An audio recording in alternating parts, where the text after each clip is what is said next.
30 రోజులు తెల్లవారుజామున నదీ స్నానం చేసిన ఫలితం కానీ, 30 రోజులు తెల్లవారుజామున చన్నీటితో స్నానం చేసిన ఫలితం కానీ మీకు కలగాలంటే కార్తీక మాసంలో మొట్టమొదటి రోజు అంటే పాడ్యమి రోజు, కార్తీక పౌర్ణమి రోజు, కార్తీక మాసంలో ఆఖరి రోజు అంటే అమావాస్య రోజు, ఈ 3 రోజుల్లో తెల్లవారుజామున నదీ స్నానం చేయండి, లేదా ఇంట్లో అయినా సరే చన్నీళ్లతో స్నానం చేయండి.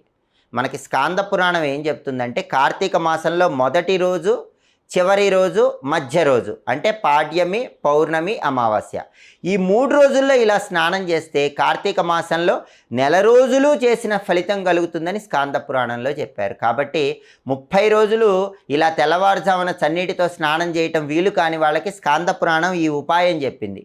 ఈ 3 రోజులు స్నానం చేయండి, 30 రోజులు స్నానం చేసిన ఫలితం పొందండి. అలాగే కార్తీక మాసంలో అందరూ కూడా సాయంకాలం పూట శివాలయ ప్రాంగణంలో విష్ణుమూర్తి